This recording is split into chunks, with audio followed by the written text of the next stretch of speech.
So, I heard you like short, easy to understand and straight to the point guides. Here is everything you need to know before starting Throne of Liberty.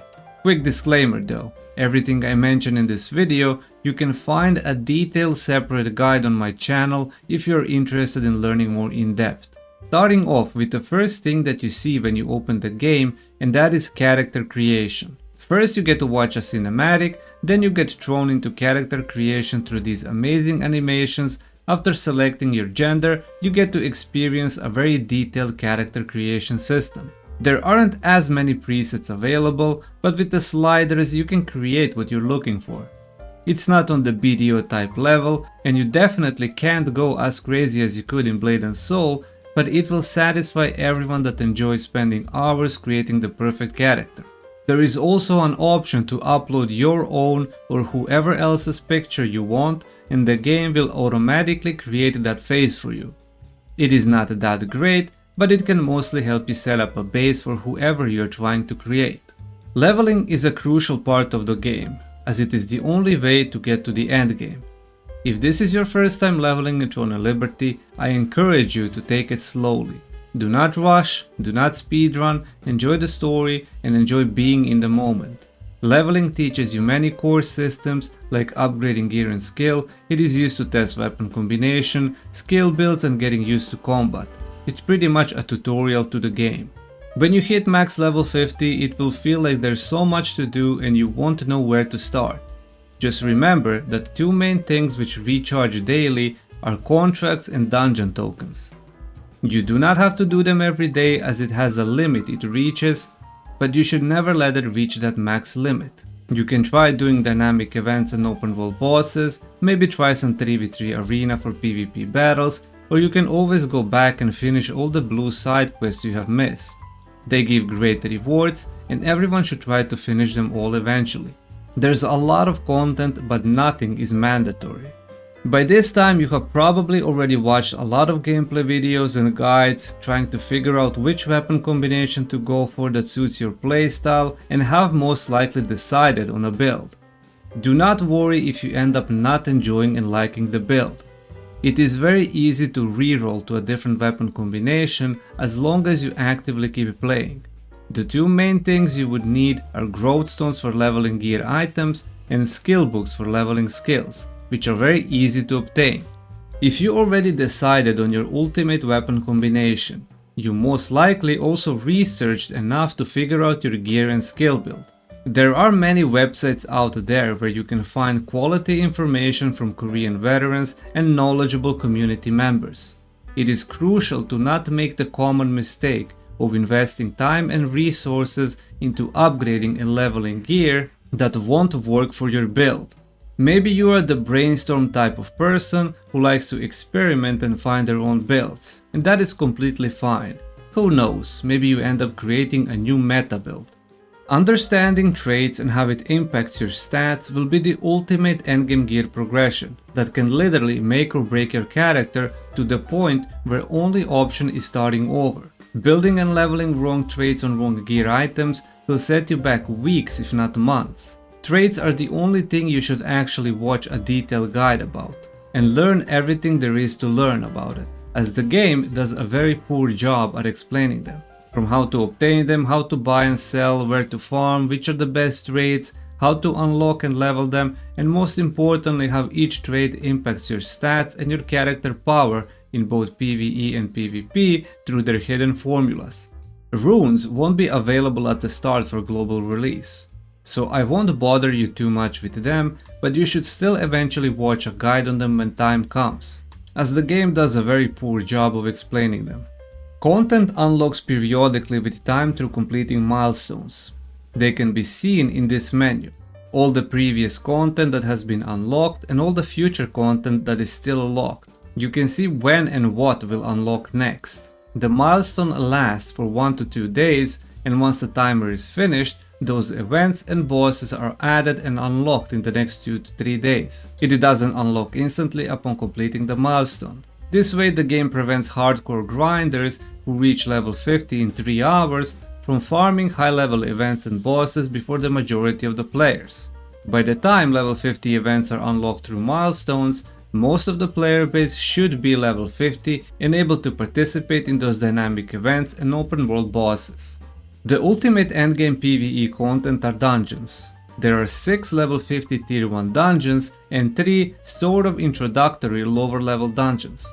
As a new player, you should 100% complete all 3 introductory dungeons, learn how they work, which can help you test your builds, check out the combat and get used to the mechanics. They are very easy and you do not need any guides for them, but once you get to level 50 dungeons, it is recommended that you at least watch a guide to know what to expect.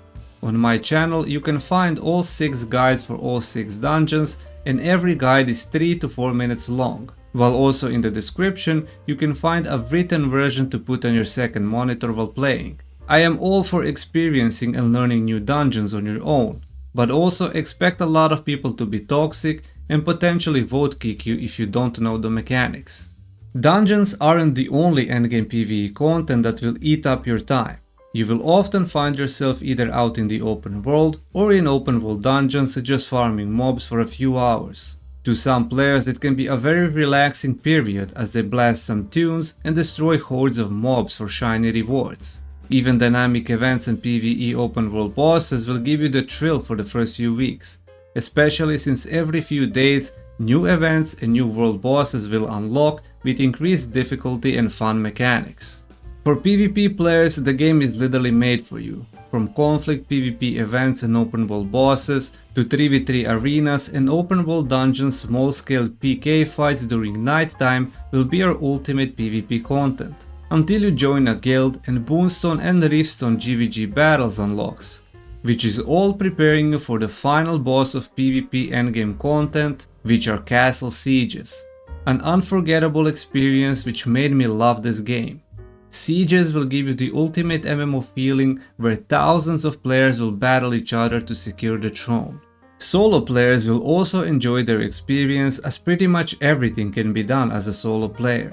There is party matchmaking which lets you select your dungeons, your class and you wait for a queue to pop. Or if you want more experienced groups, finding them in the party board will be your go-to place. But expect to be gate kept if your gear score isn't adequate. Every content that can be done from events, open world bosses, farming, life skills, even PvP to some extent is solo friendly. On the other hand, Throne of Liberty is a very social game, and you will be missing out on a once in a lifetime experience if you do not join an active guild early at the start. Being in a guild has many benefits and literally zero downsides, the biggest thing being guild raids, which allows you to actually have higher chances at obtaining gear drops from open world bosses. And don't even get me started on the PvP aspects and fighting for a Boonstone or Riftstone in a 1v1 GVG battle against a guild of similar size and strength, all while making new friends and having fun. Many haters will say that the game is very pay to win, and they would be wrong. By definition, it is most definitely pay to win, but compared to the MMORPGs that are out there and available, in Throne of Liberty you won't even feel it as it will have almost no impact on your gameplay. As a matter of fact, it can get you, a free-to-play player, a chance to obtain premium currency by selling gear, items and materials on the auction house, which only uses premium currency Lucent to buy and sell. So just by playing the game, getting drops, you can take advantage of players spending real money to buy your items and in turn filling up your pockets with Lucent, which you can then spend on cosmetics, battle pass or making your character strong by buying better gear traits, items and materials. Throne of Liberty has a very detailed settings menu, with a lot of settings that won't make any sense to you. Unfortunately, there are a lot of weird and unnecessary settings turned on by default which hinder your gameplay, so understanding them and knowing what to change can significantly improve your gameplay experience. That's why on my channel you can find a very short guide where I go over the best graphical settings for low, mid and high-end machines, as well as optimizing your other settings and keybinds to improve visibility and overall gameplay.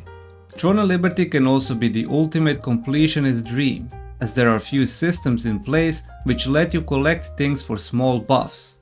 During leveling and throughout the open world, you will find these mysterious letters pretty much everywhere. There are small glimpses into the lore of Solysium, with many, and I mean many small stories, Easter eggs and hidden meaning inside. Collecting them also isn't for nothing, as you gain ornate coins, which can be spent in the cash shop for various cosmetics items and materials. The second biggest thing is the lithograph book, which lets you add gear pieces into the collection.